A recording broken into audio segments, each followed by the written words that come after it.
Hello everyone, welcome back to my channel. Today we are going to be ranking Leigh Bardugo's books. Not all her books though, only the main Grishaverse installments. Couple of things before we get right into this. So number one, yeah, I'm not going to rank any of her other books, just the main Grishaverse installments. I'm not going to do the short story collection things, and I'm not doing her Wonder Woman story or Ninth House.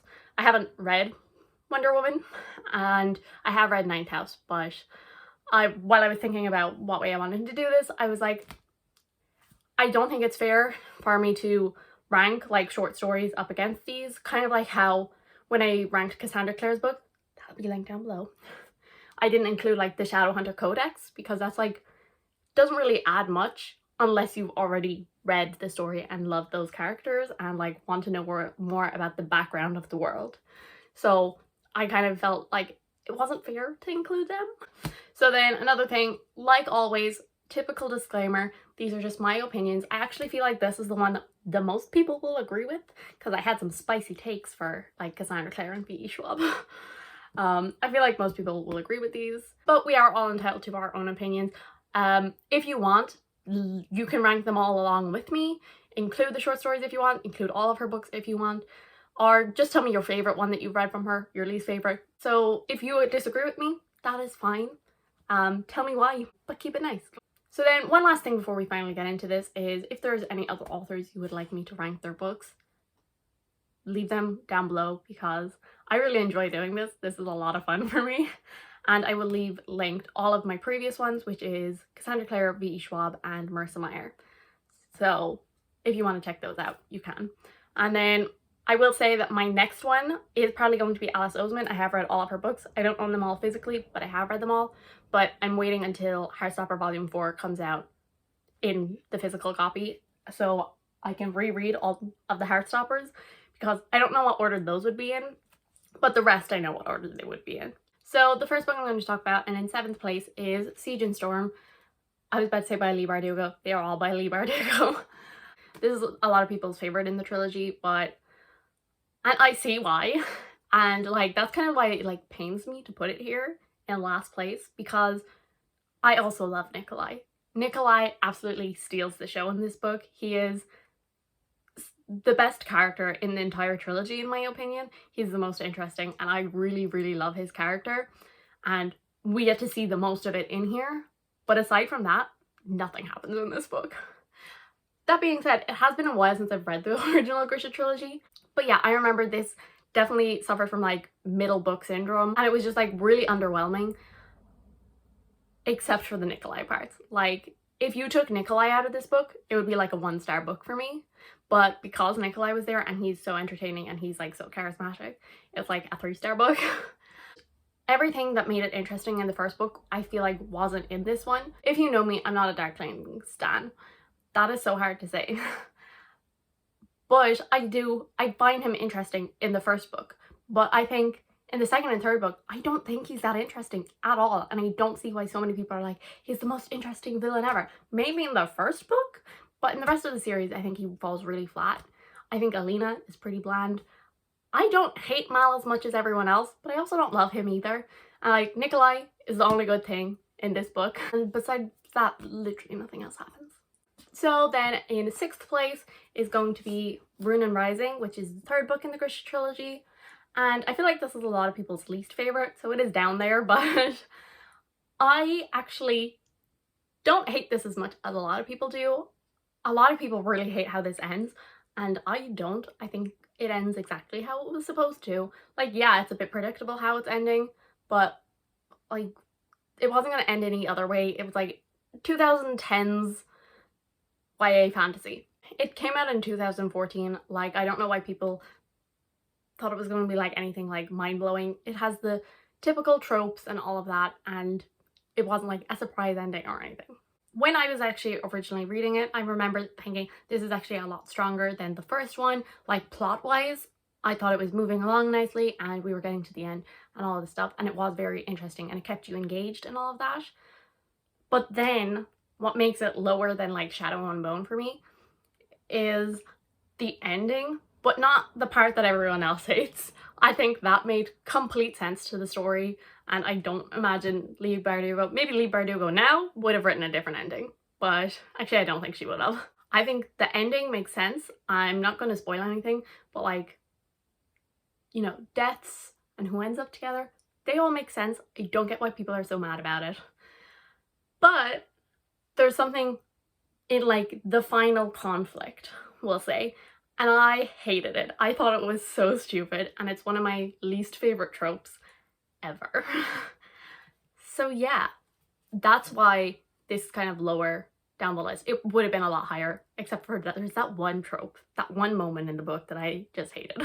So then book number 5 on this is going to be King of Scars, which is the first book in the Nikolai duology, which I realize I haven't been explaining any of these books. I'm kind of presuming you know it, but Grisha trilogy follows Alina, and she discovers she has magical powers that nobody else has seen. She's not like other girls like that, and she gets taken to the, oh my god, what's it called? Little Palace? No, Small Palace? Oh my god, what's it called? Where the Grisha go to learn. And there's this thing called the Fold, which is like this growing darkness kind of a thing with like lots of monsters in there and all of that stuff. And they think that she can destroy it with her magical powers. And then King of Scars is the first book in the what was originally called the Nikolai duology, but now I think it's just called the King of Scars duology because it's not about Nikolai. It follows some characters from the original Grisha trilogy and also Nina from the Six of Crows duology as they deal with kind of the consequences of all they've been through in the previous books. So this is down in 5th place because of the fact we were told it was Nikolai's book. No, it wasn't. Don't lie to me. Don't lie to me. It is Zoya, Nina, and Nikolai's book. And even then, I think Nikolai has the least amount of page time of all 3 of them. I could be wrong. I didn't like count how many pages, how many chapters each had, but I feel like we see the least of Nikolai. I gave this a 4 stars on Goodreads, and like it's only kind of like looking back that I'm like, no, there's actually a lot of things I really disliked about this book. So like this actually has a higher rating than a lot of the books that I'm putting ahead of it, but it's just kind of hindsight. I'm like, oh, I didn't like that. Number 1 issue I think is the pacing is all over the place. Like it doesn't get really interesting until the end. I think it's pretty boring the whole way through up until the very end where it gets very intense. And I didn't even like the ending. I thought it was really stupid. And then that's another thing is it just feels so disjointed because so we have Nikolai and Zoya and okay, they're together in Ravka, and then we have Nina, she's off like spying on Fjorda, and it's just so disjointed. There seems to be like no connection apart from the fact that Nina is working for Ravka. Like it's just so disjointed. It is 2 completely different stories and it just does not flow at all. And then I just really hate the ending because it changed basically everything we have learned in previous books. Like we've spent 5 books in this world. Like 3 of them was like building up this world and magic system and all of that. And then in this book, like 6 books in, she goes, actually, and then also like the plot twist at the end, which I'll get onto when I get to Rule of Wolves. No spoilers for that, by the way. But the plot twist ending in this, like, then did nothing in Rule of Wolves. Like, it was like literally for no reason. So then on to number 4, and that is the first book, the one that started it all, Shadow and Bone. So the first book in the Grisha trilogy or Shadow and Bone trilogy, whatever you call it. I actually quite like this. I think this and Roan and Rising, until like the really stupid thing at the end, both have like the strongest plot compared to like Siegen Storm. They have pretty strong plots. I don't love any of the characters in there, except Nikolai, but he's not in the first one. But there is definitely like hints of like greatness, I think, in there. I really enjoyed learning about the magic system and the world and the politics and all of that. And as I said, I did think that the Darkling was an interesting character in this book, but I disagree when people are like, he's the best villain of all time. He's like so interesting throughout the entire trilogy. And I'm like, no, he did shine in the Shadow and Bone, but after that, I think he's quite boring. So there's lots of things in this that I like, but there's nothing that like really blows me away about it or that I really love about it. But I think it's really fast paced and it does keep you interested and you can like really fly through it. And as I said, I just found what kind of really shines for me is like the magic system and learning about all of that. So yeah, that is number 4. And book number 3 on this is going to be Rule of Wolves, which is what she kept saying was the last book, but now she's saying that there's going to be a Six of Crows 3. I mean, she's been saying there's going to be a Six of Crows 3 for ages, but then when this was coming out, she's like, it's the last Grishaverse book, and I'm like, make up your mind, please. But Rule of Wolves, so this is the second book in the Nikolai duology. It's not the Nikolai duology. In the King of Scars duology, and it came out last month. Okay, so this one I'll actually have like the most coherent thoughts, I think, on it, because I only read it really recently. And also like the Six of Crows duology, I've also read those like last year, end of last year, so they're also pretty fresh in my mind. The rest of them, not so much. So I've kind of just been going from memory, which is, my memory is not great. Like fresh in my memory, so I have a lot more to say about it probably, but I'll keep it brief because that's what wrap-ups are for. But the Rule of Wolves, I will say, I think it has better pacing throughout than King of Scars. Like King of Scars, it was just really slow up until the end, whereas I think Rule of Wolves does a better job of keeping you interested and keeping you going throughout. Like, yes, there is like a climax and all of that, but there's no moments where it's like super boring. But like King of Scars, this once again had that really weird disconnect. I thought that King of Scars, it was all building up for Rule of Wolves, where 3 points of views would all like interconnect and they would like reunite or something like this for like the big battle or whatever. And that just didn't really happen. Even by the end of the book, it still felt very disjointed. It still felt like two different stories with like some slight crossover between the two. I do think I would have gotten more out of the book if I had reread King of Scars, because it took me a while to like remember things, but I got there eventually. I did enjoy the plot of this, and I do like the characters, but none of them are absolute favorite characters of mine. But my main issues with this is there are some things in here. There's one thing that I'm thinking about, and it was just for shock value because it added absolutely nothing to the plot except shock value. And that kind of annoyed me because, okay, whatever if it was like, if like this happening destroyed plans of theirs, but no, it didn't. It was purely shock value. And there's also like, I feel like a lot of like fan service in here, and so it nearly felt like some sort of fan fiction. Like really good fan fiction, but like characters that we haven't seen in a while were like brought back in and all of this, like only for a couple pages, but it was just like really strange, I guess. Like, I did fall for it because I was like, oh my god. But then kind of like looking back on it, I was like, did that add anything to the plot whatsoever? Not really. And lastly, again, there was another thing in the end of this. Maybe I just don't like how Leigh Bardugo ends her books. But again, in like the final battle, there was something that happened. And again, I thought it was so stupid. But in general, I did enjoy it.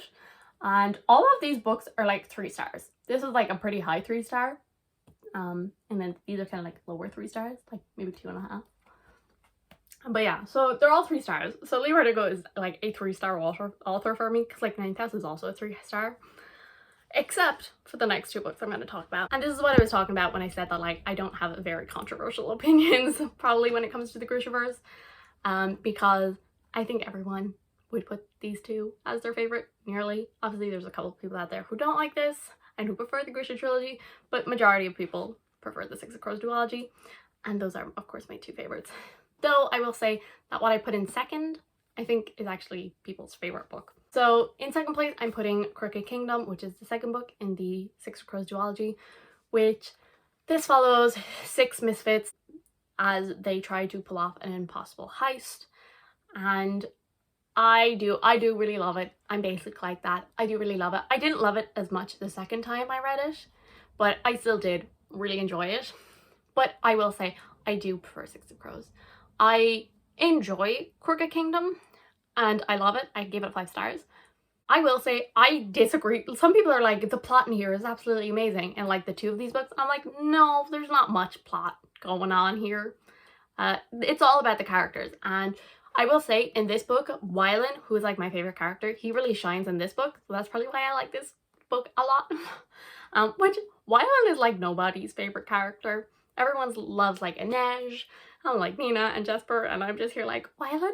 And I will also say that this book actually has my favorite scene in like the entire Grishaverse, which is the one where Kaz goes back to the Crow Club. Is that what it's called? What's it called? And like, beats the crap out of some people. That was my favorite scene. and like that's in this book, so I really love that. I did actually reread these pretty recently. I'll see if I can find the wrap-up that they were both included in. I think it might be like maybe like September-ish. Oh wait, no, I did a whole vlog. I did a whole vlog where I reread them in a week.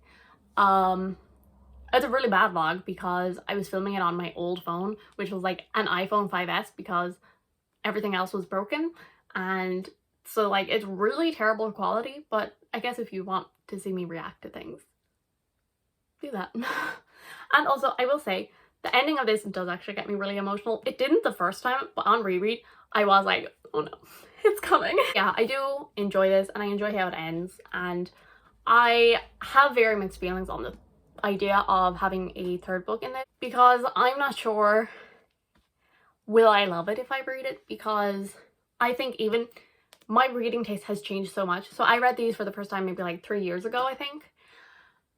Would it be 3 years ago? Maybe 4. No, 3. So I read these for the first time about 3 years ago, and even since then my reading taste has changed so much. And so I think if I read these for like the first time now, I wouldn't love them as much. I would still like them, but I don't think I would love them as much as I did and do. And so I'm not sure how I would feel about getting a third book because of how much my reading taste has changed. Like I would enjoy being back with the characters, but I don't think it would be the same because of the ending of Crooked Kingdom. And so that brings us on to the last one. My favorite book, written by Leigh Bardugo, Six of Crows. So as I said, I feel like most people prefer Crooked Kingdom, but I definitely prefer this. I prefer the whole heist aspect, whereas Crooked Kingdom is more like taking down an entire city. I think why I prefer this over this is because of something that annoys some people that don't like this series, is that we don't get given the plan. We get given like half the plan and then we're told when something goes wrong, oh no, that wasn't the plan at all. Ahaha, I tricked you. And I think why I prefer this is because that works for me in like a heist story, but in like political scheming kind of thing, it doesn't work for me as much. Does that make any sense? I don't think so. Probably not. In this, like, okay, we're doing things and like the plan is going wrong, and then we find out, oh, Kaz had a backup plan all along, and that actually I really enjoyed that, and it kept me going, and I really love that, and it kept me intrigued and interested. But then by the time I was doing it in the second book, I was just like, okay, we've been here before, we get it, he has a backup plan, everything's gonna be fine. So I think that's why maybe I preferred the first one. Wylan is my favorite character, and he doesn't even get a point of view in the first book.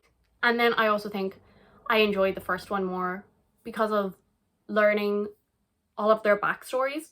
Though again, Wylan is my favorite character and we kind of get his backstory in Crooked Kingdom, which is why I love Crooked Kingdom, because of like the Wylan moments and that one scene where like Kaz takes everyone down. But with this one, I feel like we get all of the characters' backstories.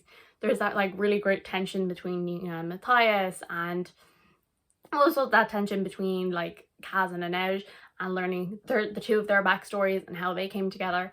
And I think that's probably why I prefer the first one. But I do actually really love the two of them. That is my order. Tell me if you agree or disagree. So we have Siegen Storm, Roan and Rising, King of Scars, Shadow and Bone, Rule of Wolves, Crooked Kingdom, Six of Crows. Oh my god, I did that first try. Tell me your ranking down below. You can include all of her books if you want. I don't mind. And again, also tell me what other authors you would like to see me rank. So yeah, thank you guys so much for watching. I do hope you enjoyed. If you did, subscribe, and I will see you all in the next one. Bye!